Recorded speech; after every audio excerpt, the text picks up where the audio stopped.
Good morning everyone and welcome to the class. We have started the revision of the chapter Fundamental Rights, though this chapter is not completely included in the syllabus. Some parts are deleted, but in order to understand the chapter in a better way, because it's a very important chapter, it's a very important part of the constitution. So I will be discussing the whole chapter, and so that your understanding can be clear. Okay, and in this regard we have discussed the importance of fundamental rights, the importance of rights, why rights are important, why there is need to mention the Bill of Rights in the Constitution itself, and we have also started our discussion regarding the demand for this fundamental right was there during the national movement of our country, the movement which was aimed at bringing independence to the country. That movement in itself was also for the demand of the fundamental rights. And then we have seen that Motilal Nehru Committee was there in the year 1928, which demanded this fundamental rights from the British government. And that is the reason we find that when our constitution was in the process of making, the constitution makers were very much unanimous on this matter, that they must include this Bill of Rights in the constitution. And we have also seen that these rights are called fundamental. What is the reason behind calling them fundamental? They are fundamental because they are very much important, and because these rights are very much important for the people, that is why these have been listed in the constitution itself. And there is provision in the constitution for to protect these rights also, कि कैसे इन rights को protect करना है ना. तो ये बहुत ही important rights हैं हमारे लिए, और ये हमें हमारे गवर्नमेंट के अगेंस्ट हमें मिला है. अगेंस्ट तो ये किसी इंडिविजुअल के अगेंस्ट भी हमें मिलता है, किसी ऑर्गेनाइजेशन, चाहे वो प्राइवेट ऑर्गेनाइजेशन हो या गवर्नमेंट ऑर्गेनाइजेशन हो या गवर्नमेंट के किसी ऑर्गन के अगेंस्ट भी हमें ये राइट्स मिले हुए हैं, और इसीलिए हम इनको फंडामेंटल राइट्स कहेंगे.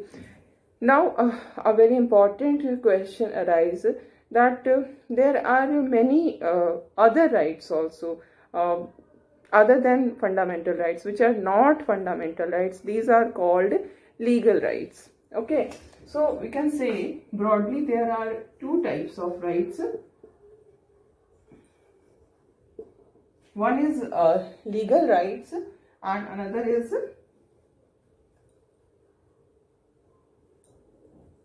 fundamental rights. Okay,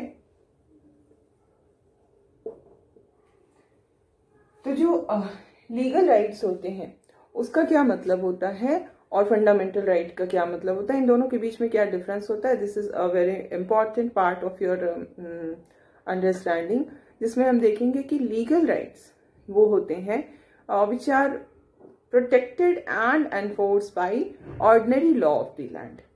जो ऐसे लॉज जो राइट्स हमें हमारा जो हमारी गवर्नमेंट है, उस गवर्नमेंट के अंदर जो डिफरेंट ऑर्गन्स, स्पेशली जो लेजिस्लेटिव ऑर्गन है, वो जो राइट्स हमें देती है, वो जो राइट्स बनाती है इनैक्टमेंट के थ्रू, लॉज के थ्रू, ऑर्डिनरी लॉ बना करके जो राइट्स हमें मिलती है, उनको हम लीगल राइट्स कहते हैं. मतलब लीगल राइट्स वो राइट्स होते हैं जो कि गवर्नमेंट हमें प्रोवाइड करती है, और जिन राइट्स को का प्रोटेक्शन भी गवर्नमेंट करती है.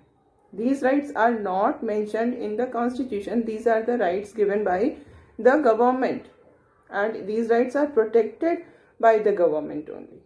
ठीक है, तो ये दी भी जाती है गवर्नमेंट की तरफ से, और इनका प्रोटेक्शन भी गवर्नमेंट करता है. एंड अगर हम फंडामेंटल राइट्स को देखते हैं तो fundamental rights are given, protected and guaranteed by the constitution of the country. हमारा कॉन्स्टिट्यूशन वो राइट्स हमें देता है, हमारा कॉन्स्टिट्यूशन इन राइट्स की गारंटी हमें देता है और उन राइट्स को प्रोटेक्ट भी करने वाला कॉन्स्टिट्यूशन है। If someone is violating the fundamental rights, it means that the person is going against the constitution. But if someone is violating the legal right, it means that the person is going against the government only, not the constitution, है ना। legal rights government ने हमें दिया है, fundamental rights constitution ने हमें दिया है। legal rights का protection भी government करती है और fundamental rights का जो protection है वो हमें हमारी constitution करती है, ठीक है।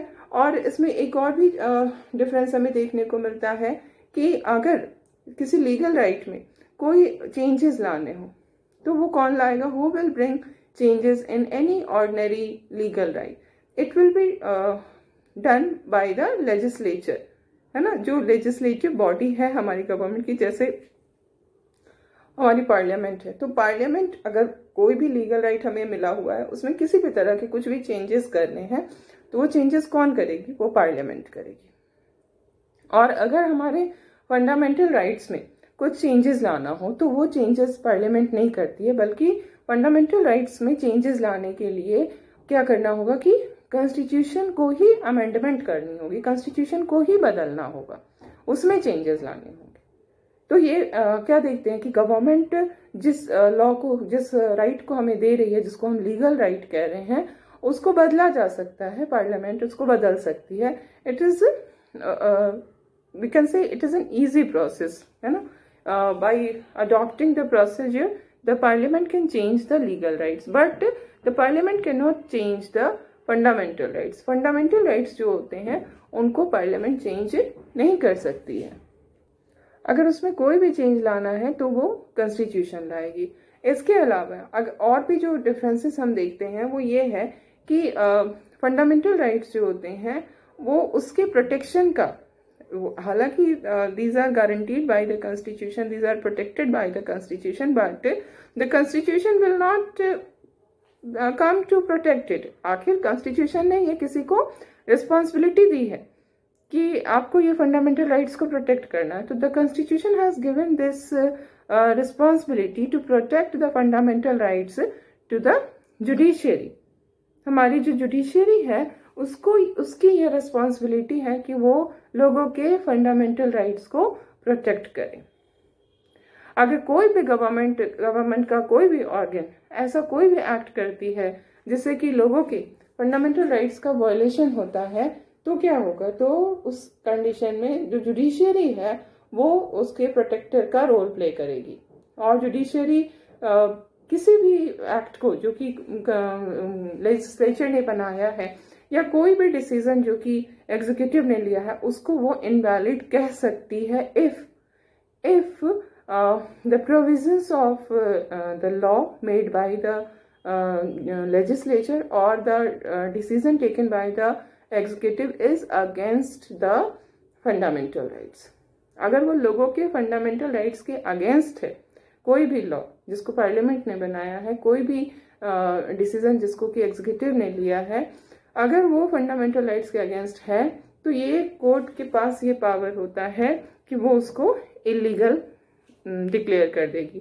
And this is what we know it as the power to judicial review. When we were doing the chapter judiciary, we have discussed about it, isn't it, that judicial review is one of the most important function of the constitution, though in our constitution this term is not used, है ना। judicial review term कहीं भी use नहीं किया गया, लेकिन ये जो प्रोविजन है जिसमें ये कहा गया है कि कोई भी अगर गवर्नमेंट का एक्ट या गवर्नमेंट के डिसीजंस कुछ भी ऐसे होते हैं जो कि फंडामेंटल राइट्स के अगेंस्ट है तो उनको वो जुडिशियरी जो है वो इलीगल डिक्लेयर कर सकती है ना। तो ये इस तरह का नहीं है, जो लीगल राइट्स हैं उनके में ऐसी बात नहीं होती, उनको ऐसा प्रोटेक्शन नहीं मिला होता है ना। लीगल राइट्स जो होते हैं वो तो पार्लियामेंट ही हमें देती है, और वो पार्लियामेंट कभी भी हमसे छीन सकती है, कभी भी उसमें चेंजेस ला सकती है।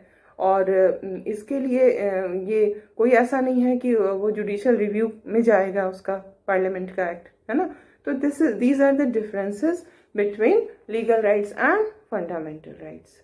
अब इसमें एक जो बहुत ही इम्पॉर्टेंट हमारे लिए हमारा इशू है वो क्या है कि जैसे अगर हम बहुत सारे हमने ये डिस्कस किया था ना कि आज के समय में जो मॉडर्न टाइम है, डेमोक्रेसी का ये समय है, every country claims to be a democratic country. It may not be truly democratic but it claims to be a democratic country. तो राइट्स का इम्पोर्टेंस जो है वो आज के समय में बहुत ज़्यादा बढ़ गया है, और मॉडर्न टाइम में जितने भी कॉन्स्टिट्यूशन है वो सब यही क्लेम करते हैं कि वो डेमोक्रेटिक है ना। और इसलिए ऑलमोस्ट सभी कॉन्स्टिट्यूशन में बिल ऑफ राइट्स जो है वो दिए गए हैं। अगर हम देखें तो एक ऑस्ट्रेलिया की कॉन्स्टिट्यूशन का हमने डिस्कस किया था कि जिसमें कि bill of rights is not there still. इसमें एक जो बहुत ही इम्पॉर्टेंट हमारे सामने एग्जाम्पल आ रहा था वो है साउथ अफ्रीका का। जैसे साउथ अफ्रीका जो कंट्री थी वो we all are aware of the type of racism which was faced by the people in South Africa, that was called apartheid, है ना।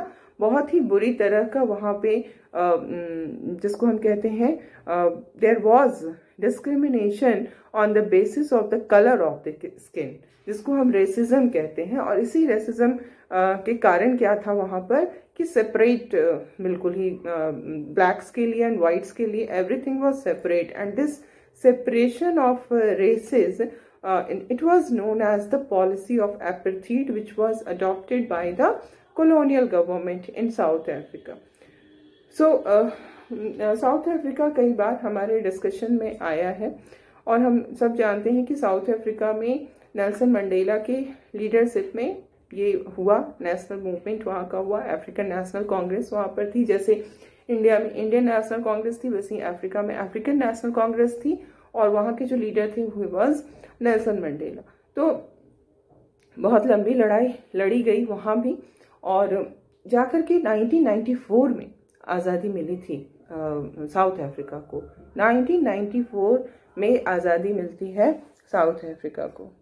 And after that, the process of making of the constitution started, and it was in the year 1996. In December 1996, actually, the constitution was inaugurated in South Africa, and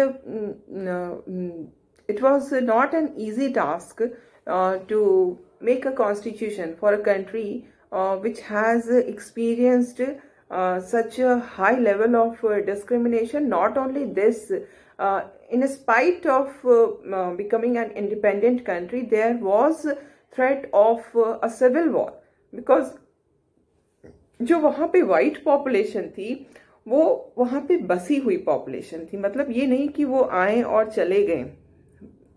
जैसे India में क्या हुआ, mostly India में जो British आए वो बहुत कम ही British यहाँ रह गए, यहीं के हो गए, ऐसा बहुत कम हुआ।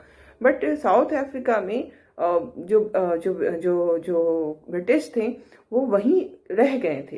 तो वाइट पॉपुलेशन अभी भी वहाँ बहुत ज़्यादा थी आफ्टर गेटिंग इंडिपेंडेंस। तो एक वो जो एक एटमॉस्फेयर ऑफ फियर बहुत ज़्यादा था वाइट्स के मन में कि अब तो कॉलोनियल गवर्नमेंट एंड हो गया, अपार्थाइड का एंड हो गया, तो अब क्या ये जो ब्लैक्स की गवर्नमेंट बन रही है, अब तो ब्लैक्स का डोमिनेंस हो गया, तो क्या ये फिर से मतलब बदला लिया जाएगा क्या? ये एक इनसिक्योरिटी की फीलिंग बहुत ज़्यादा थी साउथ अफ्रीका में बसे हुए जो वाइट्स थे उनके मन में। और what we find that the constitution of South Africa is very very extensive in regard to the fundamental rights और बिल ऑफ राइट्स, बिकॉज वहाँ पर ये बहुत इम्पॉर्टेंट हो गया था कि लोगों को हर रेस, हर डिफरेंट जो भी लोग थे वहाँ, उन सबको ये एक सिक्योरिटी प्रोवाइड करना, ये एक सिक्योर एक एनवायरनमेंट प्रोवाइड करना कि उनके साथ किसी भी तरह का इनजस्टिस नहीं होगा. And that is the reason we find that this constitution of South Africa is one of the is such constitution which has one of the most extensive list of fundamental rights. जितने extensive list of fundamental rights हमें constitution of South Africa में दिखता है उतना और कहीं नहीं दिखता है. ठीक है, तो इसमें जैसे हम देखेंगे बहुत सारे ऐसे कॉन्स्टिट्यूशन, इस कॉन्स्टिट्यूशन में बहुत सारे ऐसे राइट्स को इंक्लूड किया गया है जो कि जिसको पढ़ने से हमें ये समझ में आता है कि वो काफी एक्सटेंसिव है. And when you compare this list of rights with the fundamental rights which is given in our constitution, you can see the difference, you can understand the difference. Like हम एक right है वहां पर जो लोगों को मिला हुआ है, that is right to dignity. Separately ये राइट दिया गया है, right to dignity. This is very important, क्योंकि डिग्निटी का मतलब होता है कि हमें ह्यूमन लाइफ जो है उसकी कुछ डिग्निटी होती है, उसको उस डिग्निटी के साथ जिंदा रहना है ना. तो ये हमारे कॉन्स्टिट्यूशन में सेपरेटली नहीं कहा गया है राइट टू डिग्निटी की बात. हाँ, हमें इक्वालिटी देने का पर्पस क्या है, फ्रीडम देने का पर्पस क्या है, डिग्निटी. ऑब्वियसली क्यों हमें इक्वल ट्रीटमेंट चाहिए, क्यों हमें फ्रीडम चाहिए, because we want dignity in our life, we want dignified human life. तो ये हमारा वो है जिसको हम कहते हैं कि छुपा हुआ पर्पस डिग्निटी ही है, but it is not explicit, it is implicit. इसी को कहते हैं, वो उसी के अंदर वो निहित है. इसका जो अर्थ है वो उसी में छुपा हुआ है कि जब हम राइट टू इक्वालिटी की बात करते हैं, जब हम राइट टू फ्रीडम की बात करते हैं, तो obviously we are talking about right to dignity, but it is implicit, not explicit in our constitution. But वहां पर हम देख रहे हैं कि उसको एक्सप्लिसिटली लिखा गया है, right to dignity. Right to privacy, privacy भी दी गई है वहां पे लोगों को. ये राइट हमारे कॉन्स्टिट्यूशन में नहीं है. इसी तरह से जैसे right to healthy environment and right to protection of environment, environment के भी मैटर को राइट्स में इंक्लूड किया गया है, जो कि हमारे यहाँ नहीं किया गया है. हमने एनवायरनमेंट को कहाँ जगह दी है, हमने जगह दी है directive principles of state policy. So this is the difference. इसी तरह से वहां पर राइट टू हेल्थ केयर भी है लोगों को, राइट टू फूड है, राइट टू वाटर है, राइट टू सोशल सिक्योरिटी है. हमारे यहाँ सिर्फ राइट टू लाइफ दिया गया.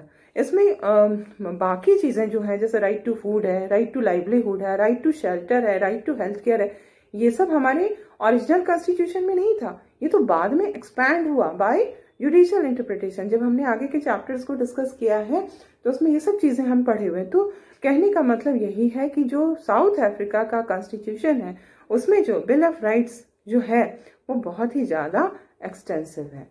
अब हम अपने कंट्री के जो राइट्स हमें मिले हुए हैं, डिफरेंट राइट्स मिले हुए हैं, उनको हम लोग वन बाय वन डिस्कस करेंगे. जो हमारा सबसे पहला राइट है वो है right to equality. So the first right is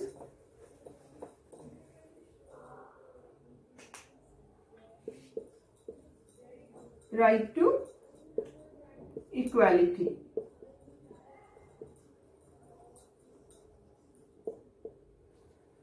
अब ये राइट टू इक्वालिटी जो है, इसके अंदर बहुत सारे राइट्स जो है वो हमें मिले हुए हैं, है ना. इसमें जो सबसे इम्पोर्टेंट राइट है वो है हमारा इक्वालिटी बिफोर लॉ, यानी कि हम सब लॉ के सामने, कानून के सामने हम सब बराबर हैं. There will not be any kind of discrimination between people on the basis of caste, colour, race, gender, economic और सोशल स्टेटस, है ना. तो ये हमारे इक्वालिटी बिफोर लॉ है, इक्वल प्रोटेक्शन ऑफ लॉ है. We all are given equal protection of law, है ना. लेकिन इसमें जैसे कि हम क्या देखते हैं कि कुछ पर्टिकुलर ऐसे पोस्ट होते हैं जिनको कि कुछ ज्यादा लीगल प्रोटेक्शन मिला होता है, जैसे प्रेसिडेंट का पोस्ट है, प्राइम मिनिस्टर का पोस्ट है. तो पोस्ट के अकॉर्डिंगली वो हो सकता है ना. उसमें उसको हम इनइक्वालिटी नहीं कहेंगे कि ये इनइक्वालिटी क्यों की जा रही है हमारे साथ. This inequality is because of the post, हमने जब बुक 2 किया और उसमें जब हम इक्वालिटी डिस्कस कर रहे थे, तो ये एक बहुत इंपॉर्टेंट उसका इशू है कि इक्वालिटी का मतलब ये नहीं होता है कि हर कोई के साथ एकदम बिल्कुल इक्विटेबल आइडेंटिकल ट्रीटमेंट किया जाएगा। There can be discrimination. अगर लोगों के पोस्ट में डिफरेंस है तो ऑब्वियसली उनके साथ ट्रीटमेंट भी डिफरेंट होगा। बट जहाँ तक अगर पोस्ट के डिफरेंस को हम नहीं देख रहे हैं तो फिर क्या है कि लोगों के बीच में इक्वालिटी होनी चाहिए। हर किसी को लॉ का इक्वल प्रोटेक्शन मिलना चाहिए, इसमें किसी भी तरह का कोई डिस्क्रिमिनेशन नहीं होना चाहिए। देन जो सेकंड राइट है इस राइट टू इक्वालिटी के अंदर, वो है prohibition of discrimination on grounds of religion, race, caste, gender और प्लेस ऑफ बर्थ। जो लोगों के रिलीजन है, रेस है, कास्ट है, जेंडर है, प्लेस ऑफ बर्थ है, उनके बेसिस पे उन लोगों के बीच में किसी भी तरह का डिस्क्रिमिनेशन नहीं होना चाहिए। और इसी में ये भी इंक्लूडेड है कि all the people without any discrimination should have equal access to shops, hotels, wells, tanks, bathing ghats, roads, etc. ये हमारे कंट्री के लिए बहुत इम्पोर्टेंट है। क्यों? क्योंकि we have discussed about it कि हमारी जो सोसाइटी थी, हम लोग इन चीज़ों को हमने कई बार ही डिस्कस किया है कि हमारा जो सोसाइटी था बिफोर इंडिपेंडेंस वो वर्ना सिस्टम पे बेस्ड था। और वर्ना सिस्टम जो होती है वो हायरार्किकल होती है, जिसमें हायरार्की होती है। ठीक है, हायरार्की का मतलब क्या होता है?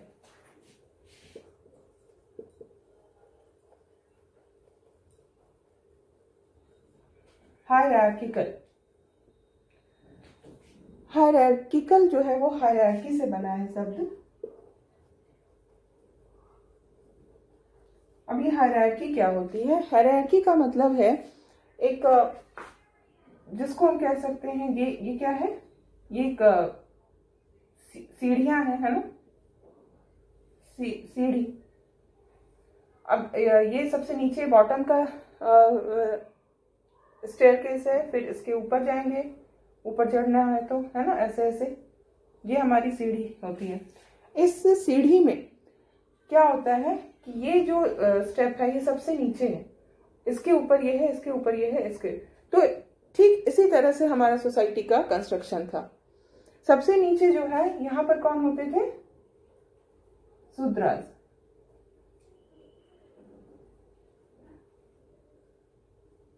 इसके ऊपर वैश्यास। शूद्रास, वैश्यास, इनके ऊपर क्षत्रियस।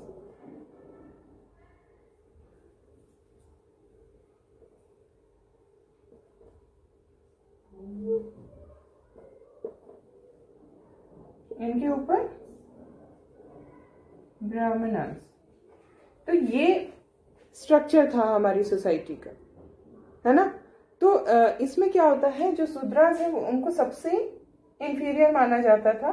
और अगर देखा जाए इन चारों में तो सबसे सुपीरियर जो मतलब सुपीरियर मोस्ट जो वर्णा था वो ब्राह्मण्स का था, और जो इंफीरियर मोस्ट वर्णा था वो इनका था, शूद्रास का था।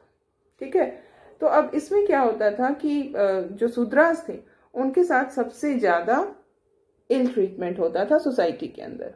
और ये पूरा का पूरा जो सिस्टम था वो पूरा का पूरा सिस्टम क्या चीज पे बेस्ड था? बर्थ पे बेस्ड था। ये नहीं कि टैलेंट के लिए जिसमें कोई भी जगह नहीं थी, क्वालिटी के लिए कोई जगह नहीं थी। जिस फैमिली में आपका बर्थ हुआ है आपको उसी के हिसाब से आपका लाइफ होगा, वही काम आपको करना है, सोसाइटी में आपका स्टेटस वही होगा। तो ये जो सिस्टम सोसाइटी जो थी वो इसी तरह से चल रही थी। और इसमें जो सबसे शोषित पीड़ित जो वर्ग हमारा था वो शूद्रास का था। The most exploited and deprived section of the society was Shudras. और जो सबसे बड़ी प्रॉब्लम हमारे यहाँ की थी वो थी कि उनको पब्लिक प्लेसेस में नहीं जाने दिया जाता था। कोई भी पब्लिक प्लेस है वहाँ पर उनको देवर प्रोहिबिटेड। ये नहीं कि सिर्फ टेम्पल्स में, कोई भी स्कूल्स हैं, मार्केट प्लेस हैं, वो कहीं पे भी नहीं जा सकते थे। और खास करके यहाँ पर जो सबसे बड़ी प्रॉब्लम थी हमारे समाज में, जो कि आज भी still today we face such situation, हम इस तरह के न्यूज आइटम्स हमें देखने को मिल जाते हैं, आज भी ये चीजें होती हैं। पानी, पीने का जो पानी का जो सोर्स होता है, वहां उसके डोमिनेशन को लेकर बहुत ज्यादा कॉन्फ्लिक्ट था हमारी सोसाइटी में। और जो सो कॉल्ड अपर कास्ट के लोग थे, वो लोगों को नहीं जाने देते थे उसमें, वहां से पानी नहीं लेने देते थे सो कॉल्ड लोअर कास्ट को। तो ये इस बात का स्पेशली प्रोविजन किया गया हमारे कॉन्स्टिट्यूशन में कि जो भी पब्लिक प्लेसेस हैं, खास करके जैसे वेल्स हैं, टैंक्स हैं, घाट्स हैं, इन सब पे जाने से किसी को कोई रोक नहीं सकता है। हर किसी का वहां पर अधिकार बराबर है, बराबरी का अधिकार है। तो इन चीजों को इसलिए कॉन्स्टिट्यूशन में इंक्लूड किया गया क्योंकि ये बहुत ही इंट्रेंच्ड इनइक्वालिटी जो थी वो हमारे सोसाइटी में प्रिवेल करी थी। तो उसको खत्म करना इतना आसान नहीं होता। ये हम क्या किया जा रहा है, ये एक फॉर्मल प्रोविजन कर दिया गया, और ये नहीं कि बस कॉन्स्टिट्यूशन में लिख दिया गया और सारी इनइक्वालिटी खत्म हो गई, ऐसा कभी नहीं होता है, ठीक है। But at least it is mentioned in the constitution. तो एक ये समझ में आता है कि अगर नहीं वहां पर अभी भी उनको जाने दिया जा रहा है तो ये गलत है। और अगर कॉन्स्टिट्यूशन में ये प्रोविजन है कि उनको जाना है और still they are not allowed to enter those places, तो ये जो कॉन्स्टिट्यूशन का प्रोविजन है वो उनको लड़ने की ताकत देता है ना। तो ये जरूरी है, इसलिए कॉन्स्टिट्यूशन में ये प्रोविजन स्पेशली किया गया। और इसी में हमारा जो एक इससे जुड़ा हुआ एक बहुत ही इंपॉर्टेंट प्रोविजन है, जो कि इसी एक राइट टू इक्वालिटी के अंदर ही आता है, वो है एबोलिशन ऑफ अनटचेबिलिटी। यही सुद्रास थे जिनके साथ अनटचेबिलिटी का बिहेवियर किया जाता था। तो कॉन्स्टिट्यूशन में अनटचेबिलिटी को पूरी तरह से अबॉलिश कर दिया गया। अगर आप पब्लिक प्लेस पे अनटचेबिलिटी कर रहे हैं तो इसके अगेंस्ट आप you are violating the fundamental right of a person, आपके अगेंस्ट केस बनता है पूरी तरह से बढ़िया से, और ये मामला कोर्ट में जाएगा सीधे। तो इस तरह के प्रोविजंस इतने इसलिए किए गए ताकि जो इंट्रेंच्ड इनइक्वालिटी हमारी सोसाइटी में प्रिवेल कर रही थी उसको दूर किया जा सके।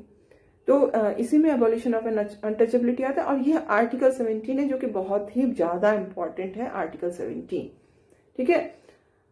अब इसके बाद दिस इज आर्टिकल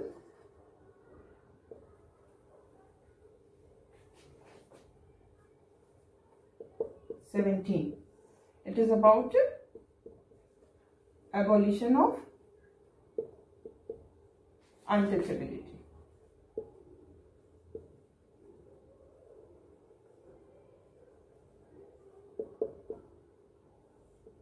ओके, तो इससे क्या हुआ कि अनटचेबिलिटी को खत्म किया गया।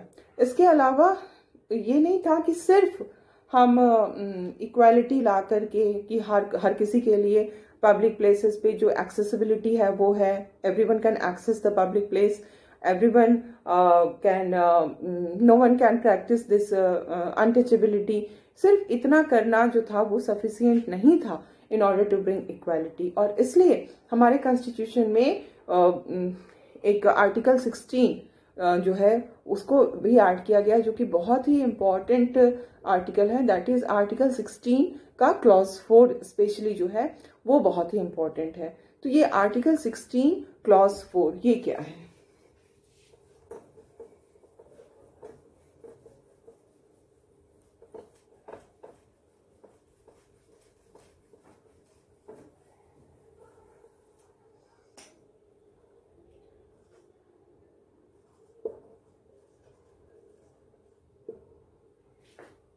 Article 16 clause 4।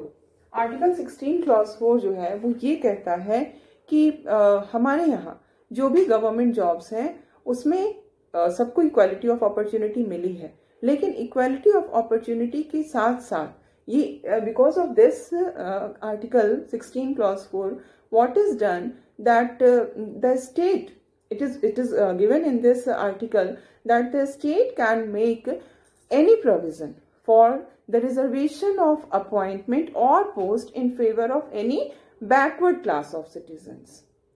Okay, the backward class which is not adequately represented in the services, है ना.